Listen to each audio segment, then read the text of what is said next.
Oi, gente, bem-vindos a mais um episódio do Dois do Pod, comigo Augusto Pinto e comigo Juliana Mansur. E hoje com um tema bacana, né, Ju? Sempre, mas hoje mais. O que é que nós vamos falar? Abundância e escassez. Gente, o que é isso? Vou jogar a bola para você. Boa pergunta. Eu perguntei primeiro. Escassez e abundância são duas palavrinhas que podem reger nossas vidas, né? Eu acho que são formas de ver a vida. Você pode ver a vida com escassez e você pode ver a vida com abundância. E você pode oscilar, né? Você pode ter momentos que você está mais escasso e momentos que você está mais abundante. Mas o que eu acho que todo mundo quer saber é como você faz para fazer a escolha certa e escolher ter uma vida abundante? O que é uma vida abundante? Porque não está ligado ao dinheiro, né? Essa é uma ressalva importante. A abundância e escassez são estados de espírito. Você falou que é uma forma de ver a vida, eu acho que é bem legal, parece que uma lente que você coloca que você começa a ver a vida de forma pessimista ou de forma otimista. Mas também pessimismo e otimismo não definem abundância e escassez, né? Eu definiria, assim, como estado de espírito, como uma forma de você enxergar a beleza em tudo, né? Você está tomando um copo d'água, se você está com sede é uma delícia, mas se você não está com sede, também agradeça por aquilo, porque você podia não ter, né? E assim tudo na vida. E você fala, pô, a escassez é o oposto da abundância? Não sei, talvez seja a escassez, seja a falta de abundância. Você para de enxergar a vida com uma forma mais positiva, você está provocando escassez na sua vida, né? Agora, quais são os fatores que induzem esse nosso estado de espírito de, em alguns momentos, vermos a vida com uma lente cor-de-rosa, outro com uma lente negra? Tem pessoas que falam, mas pô, você vê a vida como abundante porque você tá, se eu estivesse no teu lugar também veria, isso é uma grande bobagem. Né? Porque daí a pessoa não sabe a realidade de tudo que você já viveu e já passou. Eu acho que é um modus operandi mesmo. Eu opero no modus operandi da abundância sempre. Agora, se você, como você disse, para de perceber as coisas bacanas, você para de perceber que você tem um copo d'água, aí a vida te leva para a escassez, para que você volte a perceber. Você está falando um negócio interessante, que a fartura pode provocar escassez. Exatamente. Você tem farto. Quando a gente tem farto, eu já falei isso. Isso é paradoxal, né? Mas quando a gente tem algo em abundância, é comum que a gente pare de perceber. Né? Você acostuma. Então, mesmo uma pessoa, você começou a se relacionar, ela é linda. Depois de um mês ela é muito bonita, depois de um ano ela é bonita, em 5 anos ela é normal. Em termos de beleza, e isso vale para todas as outras características. Então você para de perceber aquilo. Quando você para de perceber, a vida te tira, pode te tirar com mais facilidade. E aí você vai para a escassez para poder enxergar o que você tinha em abundância. Você está dizendo que a percepção de abundância é um negócio que pode, com o tempo, dar uma esfarelada, né? Como a gente acostuma, né? Se acostuma com uma situação e dá como, pô, isso é meu direito adquirido. Por que é tão legal férias? Porque você tira às vezes. Se você vivesse de férias, você não pararia de valorizar? Você não ia ficar ansioso pelas férias? E como é que você ressignifica? Porque a gente busca abundância, né? Aí a abundância vem e ela te cria uma mentalidade de escassez. Isso é meio louco, concorda? Aí você tem, eu acho que tem que se policiar. É claro que a gente não vai conseguir fazer isso 24 horas por dia, que seria um pouco de mindfulness, né? Que é você perceber puramente cada uma das coisas que você está fazendo. Mas eu acho que a gente tem que se policiar para quando você está vendo uma flor muito colorida, falar, gente, que coisa linda. É linda, apesar de eu já ter visto 40 anos da minha vida flores coloridas, ela continua sendo linda, porque tem gente que não vê. Né? E às vezes a pessoa que para de enxergar tá mais cego do que a pessoa que realmente não vê. Ela para de perceber, a vida fica tão frenética que as coisas passam por você sem que você perceba um pôr do sol, um nascer do sol, a natureza, a amizade das pessoas. Você começa a achar que tudo é normal. Então eu acho que é autopoliciamento mesmo, rígido. Não sei, estou pensando aqui, não sei se eu estou muito convencido. Você não para de perceber algumas coisas que você tem abundante? Paro, mas eu acho que eu paro porque a mirada é da posição errada, entendeu? Quando você começa a ver alguma coisa muito de perto, a abundância te traz coisas muito próximas. Você não enxerga. Esse copo aqui perde o sentido para mim. O que eu tenho que fazer nesse momento? Se afastar. Me afastar do copo, aí ele ganha a perspectiva real dele. Com relação às coisas da vida que a gente ganha, boas ou ruins, o que seja, quando são coisas acontecimentos muito boas, são acontecimentos. Você se aproxima porque vai ficando muito fácil, tal, você perde. Aí você tem que se afastar. O que é afastar? Tempo. Criar um pouco de escassez, entendeu? Você buscar uma situação que te negue um pouco aquilo que te está sobrando. Eu né? acho que se afastar é o tempo. Você viveu Você viveu uma tragédia qualquer problema grande. Naquele momento, você às vezes aquilo não faz sentido. Por que você está passando por aquilo? Você não está enxergando aquela imagem, você está colada nela. Quando você se afasta, passam semanas, meses, ou às vezes anos, ou muitos anos, você vê a imagem lá na frente e de repente ali pode ser que aquilo faça sentido para você e você consiga entender o porquê que você passou por aquilo aquele tempo atrás para hoje estar onde você está. No momento que a gente vive alguns fatos, a gente não consegue ter essa dimensão. O que você está dizendo é que uma situação de escassez, quando vista muito próximo, ela pode dar uma leitura errada para nós. Estou falando que um problema, quando visto próximo, o problema não é uma situação de escassez.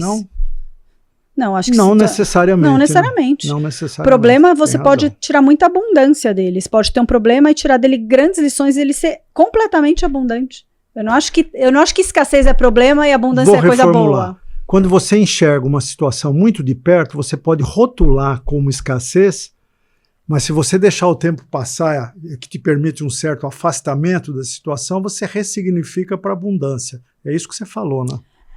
Eu não chamo o problema de escassez, mas eu acho que você pode ter uma situação difícil e a ótica que você vai dar nela, transformá-la em abundante. Você traz para o problema um sentido. Você ressignifica, você torna ele útil para o seu aprendizado, para ajudar outras pessoas, para aquilo que você quiser. E todo problema tem como você aprender. Então, ressignificando, ele te traz abundância. Mas a abundância, ela está em todos os âmbitos da nossa vida, né? E para enxergar a abundância, a gente não tem como não passar pela apreciação. Apreciar cada uma das coisas, boas e ruins. Fala sobre isso. Olha, eu acho que a gente foge das coisas ditas ruins, né? É como criança que a mãe chega com uma colher de xarope e mãe, não vou tomar, é ruim e tal. Na verdade, é o xarope que vai curá-la, né? Quando a gente tem uma situação dita ruim, olhando por uma ótica espiritual, é alguma coisa que você precisa passar, é um aprendizado que você tem pela frente, né? Agora, de novo, quando você está dentro da situação, é muito difícil você se convencer de que aquele remédio amargo é necessário. E aí você se afastando, quer dizer, o tempo passou, você vê aquela situação numa outra perspectiva, você aprende para que na próxima você não se engane mais, você não tem, porque é uma ilusão de ótica, né? E aí eu acho que é onde entra um pouco a sua parte espiritual, a sua fé entra nesse momento, porque você não está enxergando claramente. Então você só tem a opção de confiar e aceitar. Confiar que aquilo tem um propósito maior que não cabe a você entender nesse momento e aceitar aquela situação. Você não vai ter outro caminho. Outro caminho é negação e ficar naquele ciclo incansável. Mas me fala uma coisa, escassez e dor são sinônimos? Eu acho que se você faz a leitura da escassez como uma coisa ruim, ela provoca dor. A dor é uma consequência da leitura que você faz. Por exemplo, a escassez de saúde é dor? Pode ser dor. Eu acho que a escassez é a leitura, para mim. Para mim, a escassez é a lente. Escassez é a lente. É então, a forma que eu vou olhar. Então, digamos, você está doente. Estou doente. Isso não é ruim nem bom. É situação, você está doente. Se você olhar aquilo como escassez, você, nossa, vida, céus, como eu sou coitado. Vai doer. Se você fala, não, tem um aprendizado aqui. Eu posso sair disso aqui mais forte, eu posso dar um exemplo para os meus filhos, vai passar mais fácil, ou vai se prolongar. Se você reclama muito, a dor de barriga pode durar muito mais tempo do que duraria normalmente. E acontece mesmo. Eu vivi isso agora, nada grave, que eu rompi o ligamento do joelho e ia operar. Bom, você sabe. E, cara, eu não reclamei um dia, é uma coisa que leva um ano para tratar, mudei meu mindset, a fisioterapia virou meu mantra, eu faço todo dia e tudo bem. E só que eu demorei para operar e nesse meio tempo meu filho rompeu o ligamento de joelho e operou até na minha frente. Só que ele já tinha tido o meu exemplo de que tá tudo bem. Eu falava, gente, é uma coisa chata, mas não é uma coisa... Ninguém morre de joelho. É só chato. Não é grave, é chato, não é grave. Então, quando você consegue dar uma real dimensão, um peso real para aquilo que você está vivendo, e quando não tem escolha, não tem escolha, eu rompi o ligamento, eu posso escolher se eu vou passar por isso leve, numa boa, eu vou curtir a fisioterapia que eu vou fazer, o personal que eu ainda posso, vida que segue, ou eu vou ficar reclamando um ano. O que vai adiantar reclamar um ano? Não vai. E aí eu acho que até o Pedro passou por isso muito mais suave. Pianinho, né?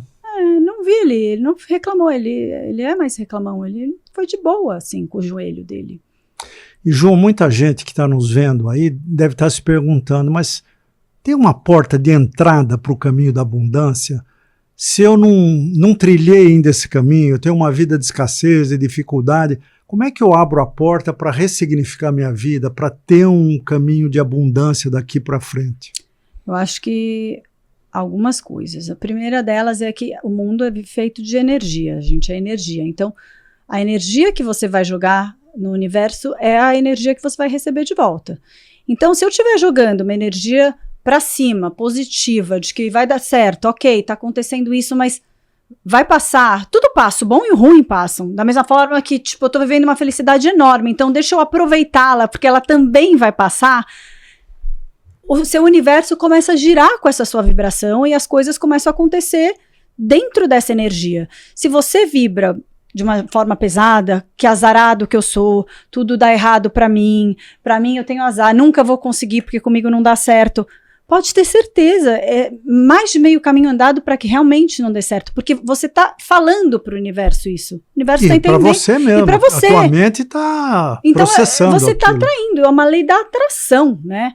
Então eu acho que tem um pouco isso, a gente emana e a gente recebe. Enquanto a gente emanar negativo, a gente pode receber muitas coisas negativas. Quando a gente muda, mas eu acho que é difícil, porque o falar é um começo. Você pode falar sem acreditar, vai falando, vai repetindo aquilo que você quer e que você deseja, que uma hora você se convence. Mas quando você sente aquilo, é que realmente essa mágica acontece, né? Quando é de verdade, é um sentimento do fundo do seu coração, aí eu acho que vira a chavinha. Que é aquela história de você não estar na situação, você ser a situação naquele momento. Né? Mas você pode transformar.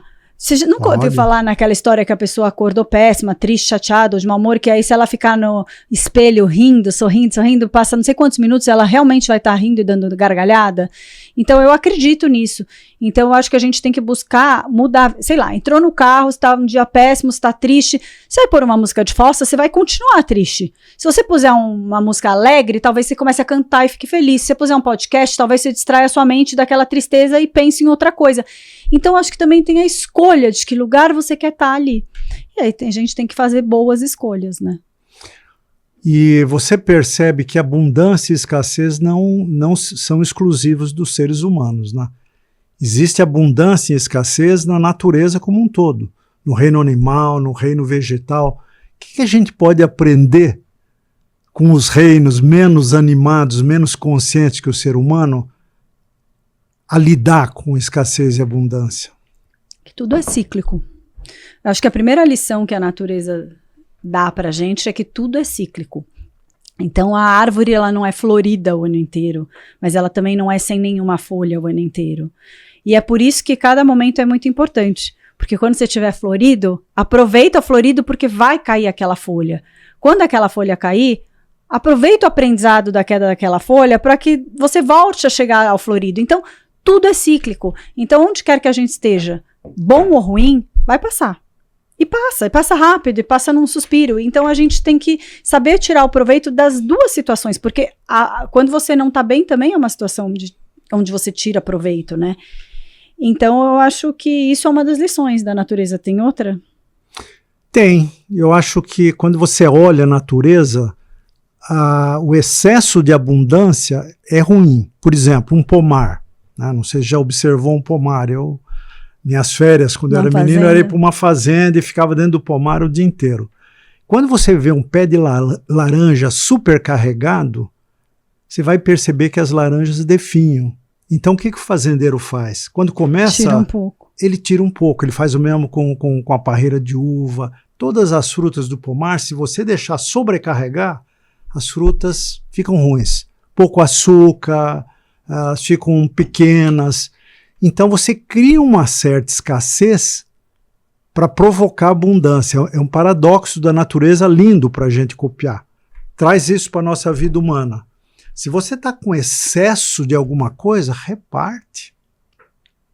Reparte. Está com excesso de saúde? Putz, vai trabalhar no hospital e ajudar. Está com excesso de dinheiro? Compartilha. Ajuda alguém em necessidade. Tudo na vida que você tem em excesso, olha a laranjeira. Se você não colher algumas laranjas e não entregar para alguém do lado, teu fruto vai murchar. E isso é o flow da vida, né? Isso é uma lei da vida. É dando que se recebe. Isso assim é regra. Mas é que isso encarna, né? Você fala, pô, escassez e abundância são ciclos perfeitos, são mesmo, mas o ciclo de abundância, aí vem aquela fábula da cigarra e da formiga, você não pode desperdiçar. Você está num ciclo de abundância, fica feliz e compartilha aquilo. Mais gente ficar feliz com a tua abundância, entendeu? Aí ela talvez perenizar não vai. Não existe abundância perene, mas você vai prolongar. Mais ou menos. E vai ser mais feliz. Eu acho que quando a gente está falando aí de abundância e escassez enquanto situações de vida, mas quando você fala da abundância e escassez enquanto uma ótica, um filtro, a lente que você usa, você pode escolher perenizar a lente da abundância e perenizar, porque nos seus problemas também você vai enxergar a abundância. E aí que vira um modo de vida. É um modo de encarar a vida de uma forma que eu acho mais leve, que eu acho mais fácil, que eu acho mais produtiva. Mas não tem uma fórmula mágica, né? Vê, ó. Natan, mostra a canetinha aqui, ó. O engenheiro de novo, né? Se você tem uma ótica de abundância, a tua curva de vida é assim, ela tem uma inclinação para cima. Se você tem uma mentalidade de escassez, ela é assim. Mas mesmo com a mentalidade de abundância, a vida é sempre um ciclo, como você falou. Então, quando você olha o ciclo aqui de baixo, no caminho de subir, você acha que a vida piorou? Não, é um momento. Nesse momento, você tem que acreditar que vai virar para continuar, porque senão você inverte, entendeu? Se quando você está aqui nessa parte de baixo, que é incidente, você acha que aquilo é uma coisa permanente, aí realmente você atrai aquilo. Você atrai aquilo. Então, é importante você saber que quando você está num ciclo de vida, um ciclo novo traz um desafio. O desafio está aqui embaixo, não está aqui em cima. O desafio é desconforto. Agradece esse desconforto, porque ele é o princípio de um ciclo de crescimento. Entendeu? Isso, eu acredito que isso é uma lei da física, da química, sei lá. E você tem um exemplo prático seu para ficar claro? Eu tenho. Eu tive 2 ciclos na minha vida. A primeira metade da minha vida foi morna. Bem sucedida, casei, 2 filhos. Você não era intenso? Não era intenso, Ju. Eu não lembro, eu era bem pequena. Faz tempo, então. Eu também não lembro era assim. Muito eu acho que pequena, não era. Então. Eu era morna, eu não corria tanto atrás das bolas, aceitava um pouco que a vida desenrolasse o tapete para mim, eu ia seguindo, até que eu fiquei desempregado. Uma fase crítica, porque vocês eram pequenos, a gente tinha uma reserva no banco pequena. E eu fiquei 6 meses, no último mês a gente estava à beira do abismo. Se passasse mais um mês era tipo falência. E nós tínhamos feito uma risca no chão, dizendo, ó, passou daqui, nós vamos fazer um negócio próprio. Você contou no outro capítulo. Eu contei isso no outro capítulo? Contou. Bom, essa segunda fase da vida foi o ciclo de crescimento, de abundância. A segunda metade da minha vida que eu continuo. Mas mudou o seu olhar de uma fase para outra? Mudou o meu olhar, porque esses 6 meses de escassez extrema me fizeram ressignificar a vida. Valorizar coisas menores, pequenas, que eu não valorizava. Valorizar, estar com a família à noite, batendo um papo, não tinha dinheiro para ir no cinema, tá tudo bem, vamos sentar em volta da mesa, jogar qualquer coisinha lá e divertir. E aí, quando começa esse ciclo de abundância aqui, quando a curva vai para cima, Você fala, eu não vou mais me preocupar, porque quando ela descer aqui, eu só estou me preparando para um ciclo de mais abundância ainda. Não, você tira proveito da parte de baixo. Então você começa a valorizar as coisas pequenas e desprezar as coisas pequenas que te incomodam também. Você tanto valoriza o pequeno, como desvaloriza... Aquilo que não precisa ser... Tipo assim, o cara me ofendeu. Tá bom, mas o problema é dele, não meu. Exatamente. Não tinha um hindu que quando alguém pisava no pé dele, ele pedia desculpa? Acho que era o Gandhi, sei lá. Eu já falei disso também alguma vez aqui. É isso, né? Quer dizer, não fica preocupado com o que o mundo está julgando de você, as opiniões dos outros. Se o vizinho tem um carro novo e o seu carro está caindo dos pedaços, vai passar. Chico Buarque, vai passar. Para tudo tem solução. Desde que você esteja usando o óculos da abundância, porque se você botar o óculos da escassez, você vai ver sofrimento, dor, injustiça, porque comigo, meu vizinho, olha aí que maravilha a casa dele, o carro dele. Cara, você é um, ele é outro. Cada um está no estágio de vida, você não sabe como é que foi a vida desse cara antes. Não sabe nada, nem como é. Como vai ser depois, como é hoje, quando ele fecha a porta da casa. Então, acho que aí tem um ponto legal para a gente discutir, que é o seguinte: as referências de abundância e escassez são sempre externas. A gente está procurando essa referência no vizinho, no cara que trabalha na mesa do lado da nossa, na namorada do meu amigo, etc., e não dentro da gente. E as referências de abundância nunca estão fora. E eu acho que as pessoas misturam com a parte financeira. Falou em abundância, a pessoa pensa já... A pessoa acha que alguém que é bem financeiramente tem uma vida abundante. Não, ela pode ser completamente escassa, apesar do dinheiro. E uma pessoa que não tem nada pode ter uma vida completamente abundante, apesar de ter nada de dinheiro. Então, não está ligado a esse valor material. Mas pode estar ligado. Pode. Porque essa lei que eu falei, que é uma lei da vida, que você pode ver numa árvore, no pomar, a lei da abundância e escassez, você vê nos ciclos financeiros, porque finanças também tem ciclos, né? Imagina a Bolsa de Valores. Bolsa de Valores, se só subisse ou só caísse, ninguém ganhava dinheiro, todo mundo perdia. O ciclo é fundamental para se ganhar dinheiro na Bolsa de Valores. É autorregulado. Quando que é o momento legal para você comprar uma ação? Não é quando ela está alta, não é na abundância, é na escassez.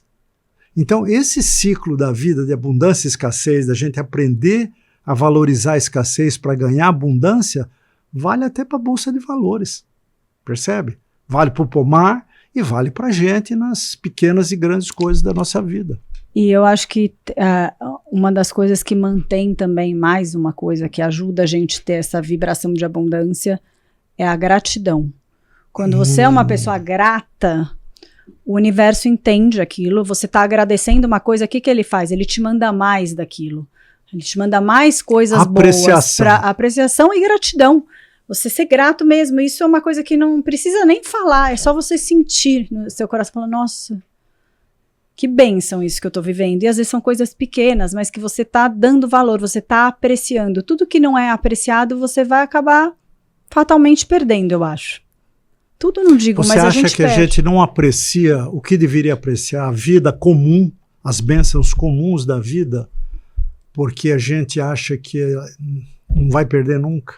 Porque a gente acha que algumas coisas a gente conquista de direito, são nossas. Esse sentido de propriedade da abundância é um puta risco, não é?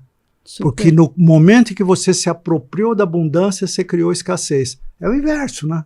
Você se apropriou da abundância lá de uma ação na alta, ela vai cair, você vai perder dinheiro. Você se apropriou da escassez na baixa, ela vai subir, você vai ganhar. Tudo na vida é assim. Quando você toma posse de uma coisa achando que ela é estável, como a vida é um ciclo eterno, você necessariamente vai enfiar a cabeça na parede. Você não acha? Eu acho que tudo que a gente tem, se a gente parar para analisar, todos os dias a gente tem uma quantidade de bênçãos que a gente tinha que estar de joelho agradecendo a cada minuto, porque são muitas bênçãos. Você está respirando, aí você fala, mas todo mundo respira. Não, tem gente que usa oxigênio. Você está enxergando, todo mundo enxerga. Não, tem gente que não enxerga e... Ok, tem gente que não enxerga e é muito feliz, porque cria uma outra forma de ver a vida, tá? Eu acho que Tudo tem um lado bom. Esse é até um bom exemplo. Você enxerga e você tem uma pessoa do seu lado que é cega.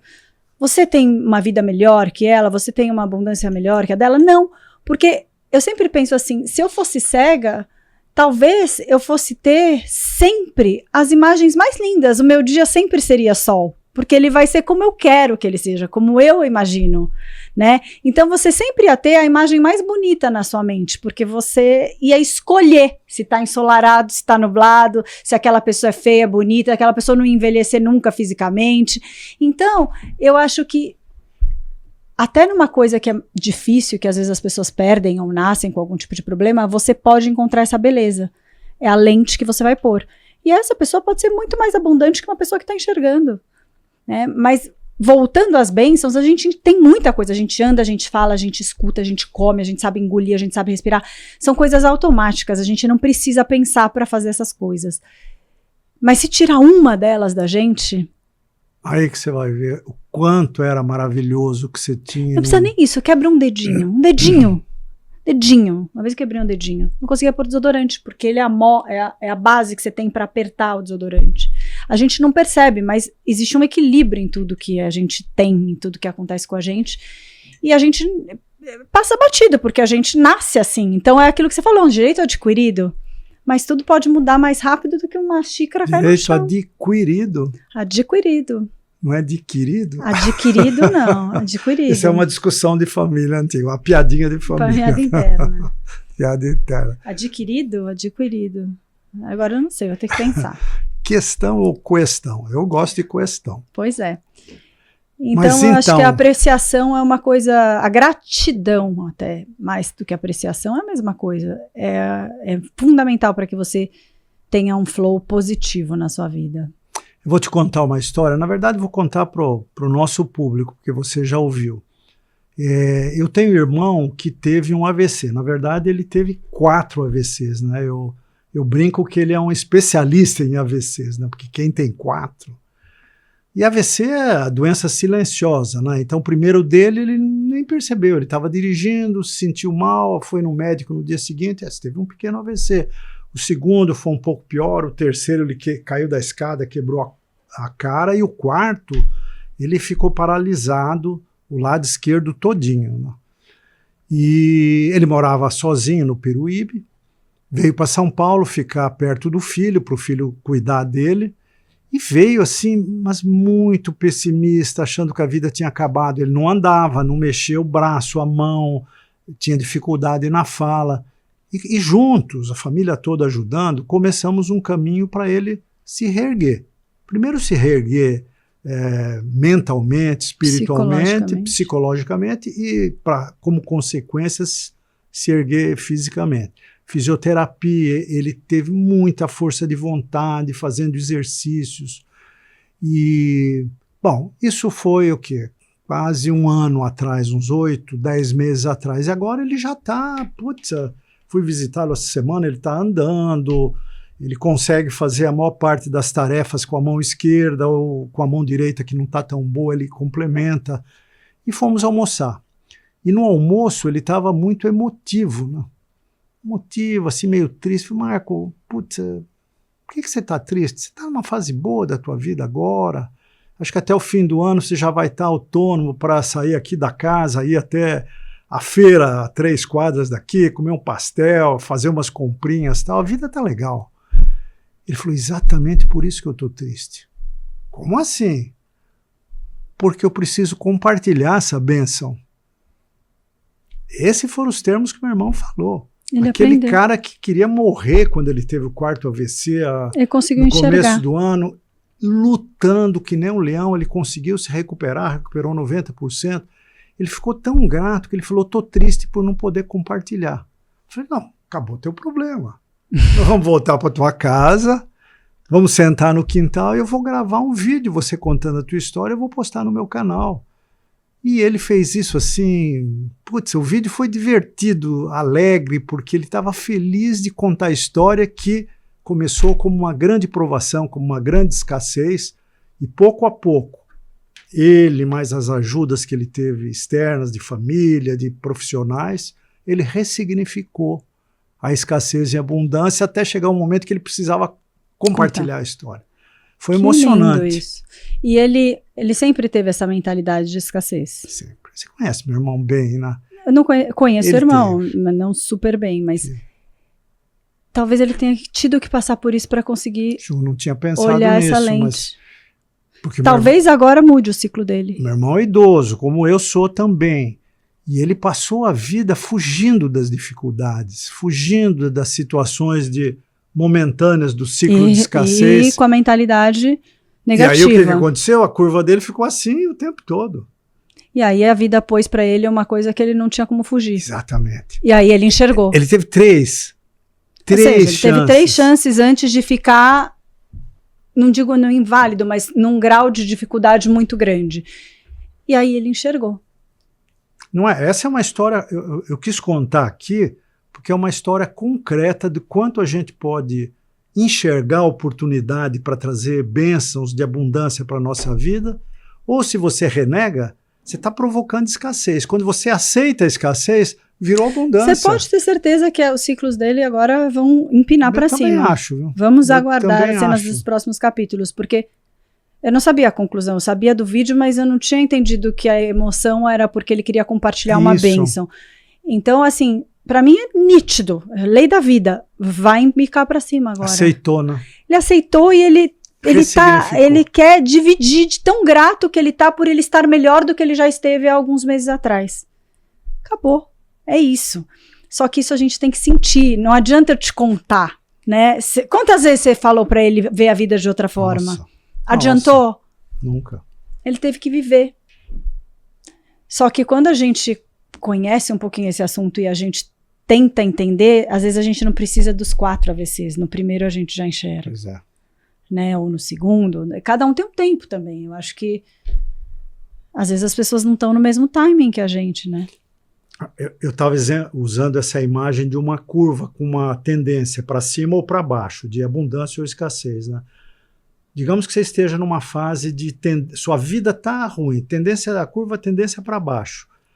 Tem gente que a curva está assim, mas tem gente que a curva está assim. Então, se está assim, é um pouco mais fácil de você escalar para inverter do que se está assim. Vai ter que dar mais passos. Então, talvez essa pessoa aqui, ela vai precisar de mais tempo. Meu irmão passou por outros perrengues, teve filho excepcional, faliu, 1000 problemas na vida. Então, ele provocava um pouco dessa curva, possivelmente. Mas ele também teve uma curva, comparativamente à minha, muito mais complexa. Mas será? Então, até ele enxergar para poder dar essa reversão... Mas será? Ou será que você sempre enxergou? Não sei. É difícil a gente se pôr no sapato do outro. Não acho que dá para... Eu acho que não tem problema maior, problema menor. Eu acho que todo mundo aqui tem problemas e um não sabe do problema ou da dor do outro. É que a gente transmite as coisas de uma forma como se a nossa vida fosse simples e bela. Porque é assim que a gente vê. Né? Mas eu que vida sou muito, sem dor não existe. Eu que sou muito assim positiva, eu acho que tem pessoas que acham que minha vida é perfeita, que eu nunca passei um problema na vida. Porque eu sou incapaz. A pessoa fala tudo bem, eu falo não, tudo péssimo. Não sou eu. Tudo bem. Porque mesmo se eu tiver com problema, isso faz parte. Eu só tô com problema porque eu tô viva. Isso faz parte da minha vida. E eu vou achar uma solução. Então, eu acho que quando a gente vive dessa forma, a gente também transmite uma mensagem, às vezes, para quem vê mais distante, mais superficial, de que tudo é muito simples e muito fácil. E não é para ninguém. Então, acho que aí tem uma filosofia interessante para a gente pensar sobre a vida. É simples e fácil, porque eu enxergo desta forma. A gente torna a vida complexa. Exatamente. Se você tentar estratificar numa frase, algumas palavras, lei da ação e reação. A vida é o tempo todo você plantando coisas que você vai colher ali na frente. Ali na frente pode ser daqui a um mês, pode ser daqui a 10 anos, mas você vai colher. É lei da ação e reação. Você trata bem uma pessoa, você é humilde, você cuida das pessoas que estão precisando, você vai ser cuidado, vão ser humildes com você. Funciona assim, isso não é nem espiritualidade. Eu acho que isso Você dá um murro na parede, dói tua mão, não dói a parede, entendeu? É isso, é a mesma lei, uma lei que é física, regula tudo no universo, né? E a gente não liga para isso, a gente despreza essa simplicidade que é putz, tá tudo bem. Tá tudo bem, não resista à vida, não existe cenário ruim. Agora tá acontecendo as Paralimpíadas, né? Puta de um exemplo, você pega aqueles atletas, o Brasil hoje despontando, você vê até pelo fato de ser um país com mais dificuldades, com mais pobreza, injustiça social, é um dos top 4, top 5 do mundo nas Paralimpíadas. A gente está fazendo do limão uma limonada. Olha o exemplo daqueles caras. Eu vi atleta falando, olha, quando eu perdi um braço, no primeiro momento eu queria me matar, no segundo momento eu parti para ressignificar minha vida e agora isso me deu um sentido que eu não tinha. O cara com 2 braços não tinha um sentido da vida, ele perdeu um braço, a vida ganhou um sentido. Pô, isso faz sentido? Faz. Mas percebe, você falar para uma pessoa que acabou de perder um braço, olha, você vai ressignificar a sua vida, ela vai te mandar para, né? Pô, você não está no meu lugar, corta um braço teu para você ver. Não, não é isso, é genérico, é fórmula. Então, a vida é sim simples. Ela é, a gente complica. Mas a gente complica a barbaridade. A gente não, tem gente que complica. Não, todo mundo. Porque a gente não complica tanto. Mas digamos assim... O ser humano complica de uma forma geral. O ser humano complica de uma maneira geral e a gente vai aprendendo, porque eu considero assim, a vida é uma escada. Eu acredito em encarnação, tá? Eu não tenho religião, mas eu acredito em reencarnação. Então, na escada da evolução, cada um tá num degrau. Você vai olhar para baixo, tem um monte de gente para baixo. Esses caras estão vendo tudo com a lente de escassez, lá embaixo. Tem gente lá em cima, muito mais evoluído, vendo a vida com uma forma muito mais inteligente, mais positiva. É isso. Você pega... Isso é um exemplo muito bom, como eu sou técnico, eu gosto de usar esse tipo de exemplo. Tudo que existe no mundo visual hoje é representado por 0 e 1. Tem coisa mais simples do que 0 e 1, apagado, aceso. Tudo, essa tela aqui é 0 e 1, tudo. 0 e 1, o que seria 0 e 1? Bits, os bits são ligados e desligados. Não, isso não é brincadeira. Qualquer filme que você vê em 8K é 0 e 1. Ou seja, a vida é simples. A vida é sim ou não. Sim ou não. Entendeu? E a gente fica complicando, achando que tem 500 coisas no meio. Não tem, é sempre 0 e 1. É só se olhar como é que a gente copia a natureza para produzir com pixels uma imagem numa tela, só 0 e 1. Que você vai misturando, você vai combinando de uma maneira tal que você cria complexidade visual. Mas a essência da vida é 0 e 1. Deus é 1 ou Deus é 0, não sei, acho que Deus é 0 e nós somos 1, porque Deus não tem nada a perder e nós temos alguma coisa a perder pela nossa atitude. Mas é simples. Agora, manter essa atitude de ver a vida com realismo, não com otimismo paranoico, com pessimismo paranoico, é o grande desafio da evolução. Você acha que eu sou otimista paranoica ou você acha que eu sou realista otimista? Nós falamos disso hoje, que você falou, eu sou poliana. Eu falei, não, minha mãe era poliana.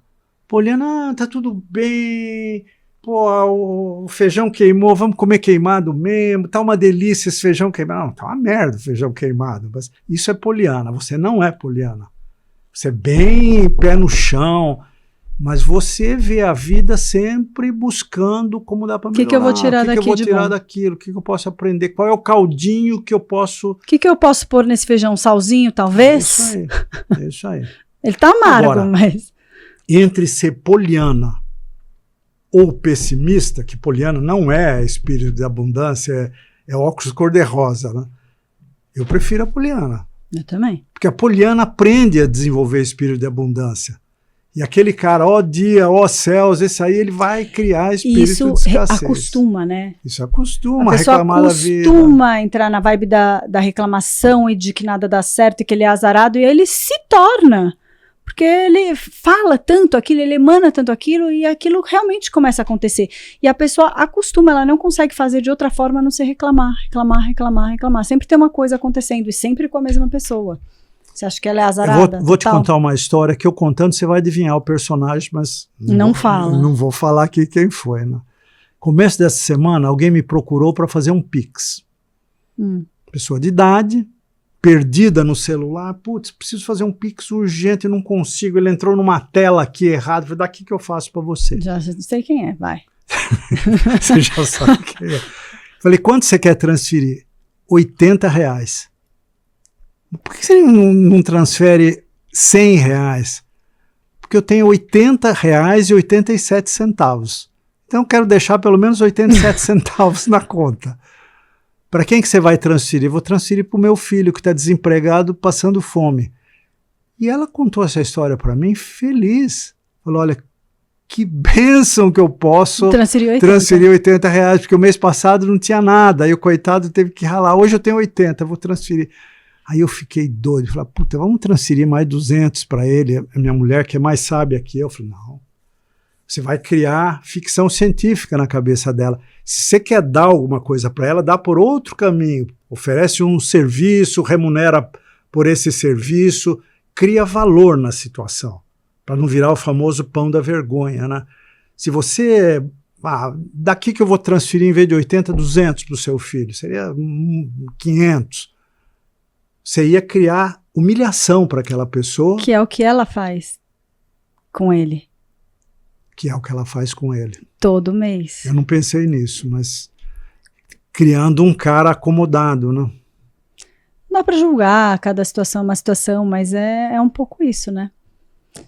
Mas a questão aí é a lente dela. É muito parecida com a situação do meu irmão. Tanto ela quanto meu irmão estavam gratos pela oportunidade que a escassez deu. É incrível isso, porque é uma coisa intuitiva, né? Essas pessoas, nenhuma delas aprenderam isso, leram um livro, viram... Um dia a ficha cai, e você fala, pô, é isso, o segredo da vida é... Mas mesmo a gente, eu que sempre fui uma pessoa que sempre olhei o lado bom, quando eu perdi minha filha, teve um momento que eu lembro, agradeci a Deus, falei, nossa Deus, muito obrigada. Não é que eu não queria ter a minha filha, mas eu estava ali ganhando um presente, uma oportunidade de viver uma situação onde eu podia aprender muito, onde eu podia transmitir muito para muitas pessoas, e onde eu tinha uma conexão espiritual que poucas situações trazem na vida. Então fui grata por aquilo e ressignifiquei aquela história. Tudo dá para você ressignificar, mas a gente tem que conseguir enxergar. Senão aquilo passa e você não enxerga. E vai ter que vir uma outra situação para que você enxergue, né? Vai acontecer com todo mundo. Agora, a gente está falando que o início do caminho da abundância é a aceitação. Aceitação não pode ser confundida com passividade? Não. Aceitar é uma coisa e ser passivo é outra. Aceitar é aceitar que aquela situação é real, não entrar no mundo da fantasia que aquilo é um sonho, enfim, existe aquela situação. Eu aceito a situação e eu não sou passiva. O que eu vou fazer para passar por essa situação da melhor forma que é possível para mim com os recursos que eu tenho? E aí é você reagir à situação. Você aceitou... Não significa que você vai boiar no rio da vida, você vai fazer seu esforço, você vai nadar. Aconteceu um acontecimento, eu aceitei, vou ter que passar por isso, o que eu vou tirar disso? Como eu vou nadar para não me afogar? Para quem que eu vou pedir ajuda? O que eu vou fazer para ajudar outras pessoas que passam por situações semelhantes? Então, acho que são coisas completamente distintas. Mas tem essa confusão na Não, eu acho que a pessoa que não aceita, geralmente ela é passiva. A pessoa que aceita, a chance dela sair nadando é maior. Você não consegue nadar. O que você falou é paradoxal. Quem não aceita que é o verdadeiro passivo, né? Por quê? Explica melhor pro nosso... Do momento que você não aceita uma situação, não aceito, você fica lá naquele lugar de sofredor, vítima. Você congela ali, né? Fica lá deitado ali, eu não consigo fazer nada, porque não dá, porque é injusto, é muita dor, é muito sofrimento. Enquanto que o outro que aceita, ele fala, ok, aconteceu, tô sofrendo, tô chorando, tô despedaçado, mas eu vou nadar porque eu vou sair desse mar. E eu vou ser feliz de novo, eu vou conquistar coisas de novo, e eu vou ajudar outras pessoas que estão passando pela mesma coisa que eu passei, vou arrumar um sentido para que eu não tenha vivido isso em vão. Então eu acho que o passivo é o que não aceita. Você lembra do ciclo do luto, as 4 fases do ciclo do luto? Nos nomes, não. Então, eu não sei se eu vou lembrar também, talvez eu fale coisa errada, mas é alguma coisa como você nega quando alguma coisa muito ruim acontece, diagnóstico de câncer, você está câncer estágio 4, exemplo dramático. Você nega, você se revolta, você fica passivo e sofre, e você aceita. Curte o que a vida pode te dar naquela situação. Acho que mais ou menos são essas 4 fases. Tem terapia de luto, você sabia? Uhum. É um ramo da terapia específico para lidar com perdas, perda de vidas, perdas de qualquer tipo. Na terapia do luto, a primeira lição, isso eu acho que eu vi num filme, numa série, não foi livro, nada muito profundo. O terapeuta falava, olha, você está sofrendo agora porque quando aconteceu a perda, você não sofreu, você não passou pelas 4 fases do ciclo do luto. Por que eu estou falando tudo isso? Porque quando a gente fala, olha, quando você tem uma perda, aceite e parte logo para a reação. Mas, na verdade, os terapeutas acham que a gente tem que viver o luto. Que essas 4 fases têm que ser vividas. Mas para viver você tem que ficar parado? Não é isso. Mas eu digo, a fase inicial de negação. Você é obrigado a negar. Não é que você é obrigado, mas é natural negar, entendeu? Você tentar falar, pô, se eu tiver um câncer de mas tem coisa que é inegável. Que você vai morrer é inegável. Todos não, nós... mas eu vou falar do meu caso. Eu perdi uma filha. Como é que eu nego? Não perdi. Não. Não tem onde ter. Não cabe a negação nesse caso. Não pode ter acontecido. Talvez não é que eu olho pro meu caso. Depois que já aconteceu a perda. Mas vamos falar de perdas. Uma doença? Uma doença, uma coisa, você tinha dinheiro, perdeu. Você não quer aceitar. Como? Não é possível. Me roubaram. Não aceito isso. Entendeu? Você nega, depois você se revolta, põe a culpa no mundo, depois o seu astral baixa, você fica passivo e finalmente você vira a chave e retoma a tua vida. Os terapeutas de luto dizem que qualquer que seja o tipo de perda, você tem que deixar a perda passar pelos 4 ciclos. Isso é uma provocação. Vai um pouco contra tudo que nós falamos aqui. Né? Eu não concordo com os terapeutas. já veio ela cagando regra. Não, eu não concordo com os terapeutas. Eu acho que não obrigatoriamente você tem que negar. Não sei, não é minha forma de ver a vida. Eu sou muito pragmática para ficar gastando meu tempo negando. Não significa que eu não sofra. O que eles dizem é que se você saltar do acontecimento para a reação, vai passar 1 ano, 2 e você vai voltar para trás porque aquilo não decantou, você não pensou a respeito. Você não pode reagir chorando, reagir sentindo, ter a dor, mas querendo andar para frente. Você tá vivendo. É isso. Não, eu não tô falando para você não falar. Também não sou eu que tô falando isso. Negação, aquilo não aconteceu, eu fico negando. Depois com a outra... negação, não aceitação, revolta, aceitação e virar chave. Não, tem uma intermediária, a aceitação era a última. Tem uma que fica na inércia. Essa é a aceitação passiva, você fica, eu então acho tá que, bom. Tô falando o meu modus operandi aconteceu, resolução. Só que neste caminho da resolução, eu vou chorando, eu vou sofrendo, eu vou contando a história para outras pessoas, mas vou. Eu não fico na negação e na inércia e não fico. Posso estar errado. E já vivi situações que já passaram 10 anos, 15 anos, 20 anos e tá tudo certo. Mas assim, não é que eu não viva, não é que eu não sinta, mas eu sinto em movimento. Eu não sou a pessoa que vai sentir deitada no escuro. Não sou eu, não tá errado, tá? Quem sente deitado no escuro. Não é a minha personalidade. A minha personalidade é de ação. Eu não sei como discutir a questão de vivenciar o ciclo do luto, né? Mas eu acho que você... Acho que você tem que sentir. Você não negar para você o direito de sentir uma emoção. Então, eu acho que você tem que sentir. Você tem que sentir, porque se você não sente, você fala, realmente eu tive uma perda, realmente isso aqui é uma coisa que está me machucando. Eu sei que eu vou passar por alguns meses, um período de sofrimento, de dor.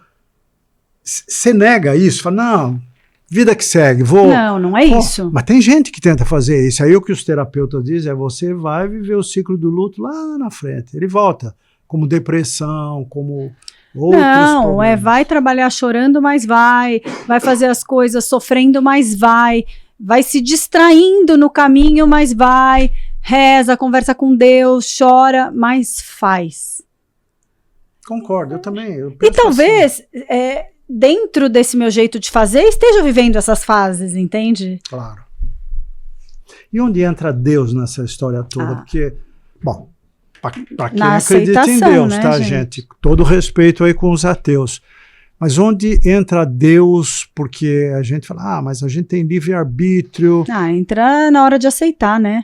Ou não, né? Até onde vai o nosso livre-arbítrio? Porque será que as grandes perdas da nossa vida já não eram mais ou menos programadas? Eu não sei a resposta, não acho que sim nem que não. Estou me perguntando.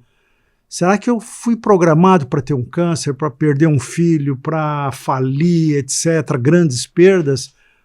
Ou eu provoquei isso na vida? Olha que engraçado, eu tenho tanto essa mentalidade dessa outra lente, que eu já leio isso que você fala, eu já falo, eu fui escolhida para viver isso, porque é um desafio muito grande e eu sou capaz. Você já está na turma adiantada. Não, eu realmente falo, eu fui verdade. escolhida, porque é uma coisa muito difícil, então eu fui escolhida e eu tenho que honrar essa escolha que foi feita a mim.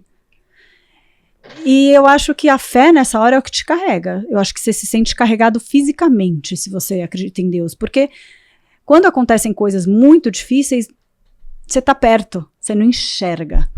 Então, se você não tem fé ali naquele momento, talvez seja mais difícil. Eu não posso dizer, não cabe nenhum julgamento. Mas na minha opinião, nas minhas vivências, a fé é o que me carrega nessa hora. Eu falo, cara, tinha que ser. Eu posso estar reclamando de uma bênção, já parou para pensar? Ju, e quem não tem fé? Aí é uma outra história, né? Eu acho que talvez, eu acho que no fundo, na hora de um aperto, todo mundo tem algo em que acaba se agarrando. Você pode chamar de Deus, uma pessoa chama de energia, a outra, mas eu não consigo achar que alguém não tem nada. Você entende? Não dá para não ter nada para você se agarrar, senão você não tem esperança de nada na sua vida. Porque a esperança, ela é o quê? É uma fé que você tem de que coisas vão melhorar. Então, em alguma coisa, qualquer pessoa acredita. Eu não acho que dá para acreditar em nada. Agora, eu não posso te dar essa resposta porque não sou assim, né? Eu tenho um amigo que é ateu. E ele fala o quê? Eu gosto muito dele, é um cara inteligentíssimo, boa gente total. Eu falo, fulano, você não é ateu, você apenas não consegue explicar Deus. Exato. E ele concorda. Porque quando eu aperto, eu falo, escuta... Ele não concorda com aquele Deus barbudo. Você é isso. Eu também não. Nem eu. Você é super inteligente. Porra, aquela árvore que está na sombra no seu quintal e ela dobra para procurar o sol, isso é inteligência. A regulagem da natureza, os ciclos... Gente. Pô, se você não acreditar que Deus está na natureza, você está negando a realidade. Ou, se você encontrar qualquer coisa maravilhosa no mundo, quem criou? O que criou? Se você encontrar uma tampinha de garrafa na rua, você não vai negar que alguém derrubou aquela tampinha ali. Ela não nasceu ali. Mas o Big Bang, e antes do Big Bang? Quer dizer, cara, tudo tem que ter uma origem. E a origem, queira você chamar de Deus ou de natureza ou de qualquer coisa, é uma inteligência superior que faz a vida ter sentido, né? Por isso que eu acho que escassez e abundância estão muito relacionados a viver com propósito.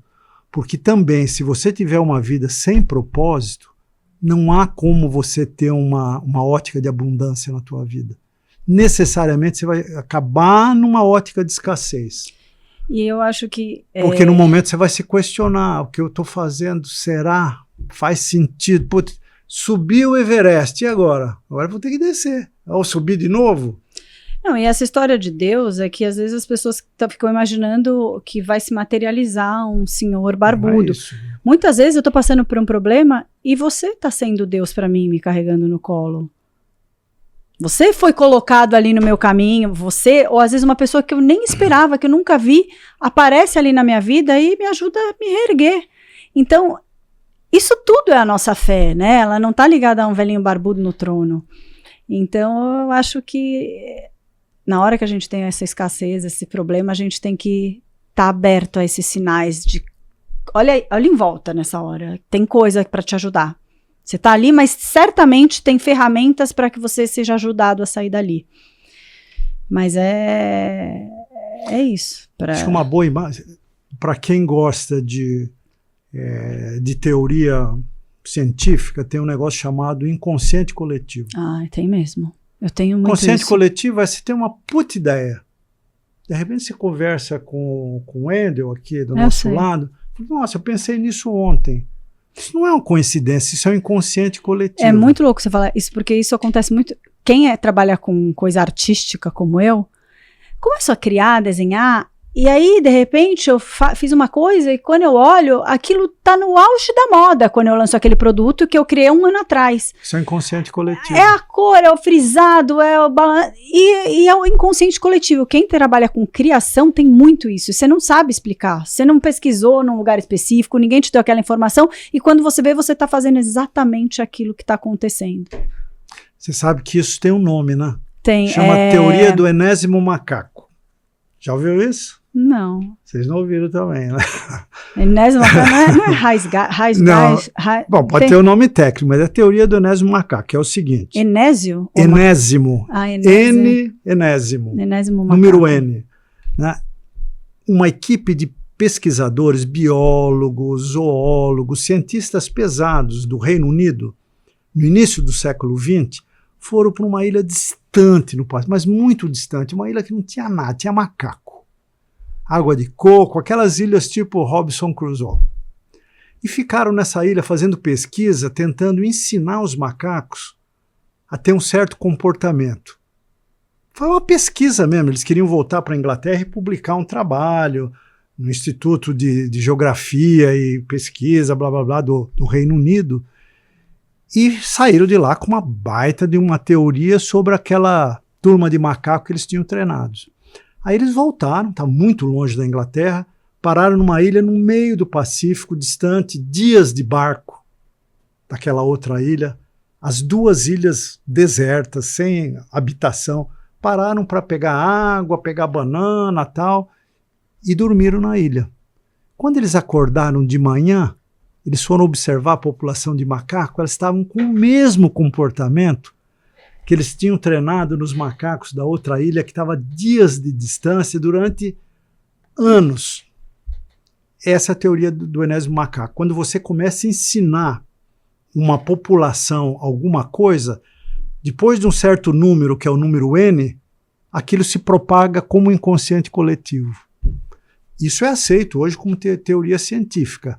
Se você quiser olhar isso pelo lado espiritual, você pensa a imagem que nós já fizemos aqui. Todos nós somos uma árvore, mas nossas raízes aqui embaixo são comuns. Então você acha que essa árvore é independente. Não é, porque as raízes estão cruzando aqui embaixo e se alimentando da mesma terra, para mim, se eu fosse fazer uma definição de Deus, seria Deus foi todo quebrado em pedacinhos e tem um pedacinho dentro de cada um. Perfeito. E a soma de todos esses pedaços é que faz o mundo pender para o bom e para o ruim. Então, para mim, importa sim como o outro está vivendo. Total. Né? Não adianta eu olhar só para o meu, porque eu sou um pedaço ínfimo do todo. Se eu olhar uma Venezuela, falar, o problema não é meu. Cara, o problema tá é pendendo teu. A balança ali. A Venezuela, de alguma maneira, quando eu tenho uma atitude passiva aqui no Brasil, isso pode se refletir aqui. O problema da África é do africano. Não, é nosso. Isso é porque o inconsciente coletivo, porque, na verdade, somos todos um.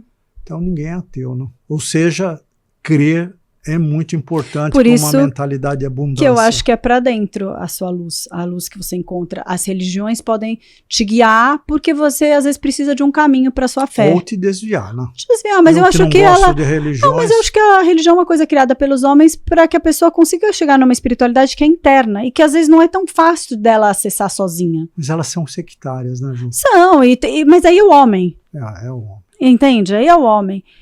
Mas é para dentro. Não é para fora. Então, esgotamos o assunto? Sobrou algum restinho aqui para a gente discutir? Deixa eu ver aqui na minha colinha. Acho que a gente foi. Acho que basicamente matamos, né? Abundantemente. Né? Abundante. É isso. Valeu, Jô. Espero que vocês tenham gostado. Não percam o próximo capítulo, que vai ser muito melhor que esse, com certeza, porque cada capítulo aqui a gente faz com certeza que vai ser melhor que o anterior. Absoluta. Tchau. Beijos.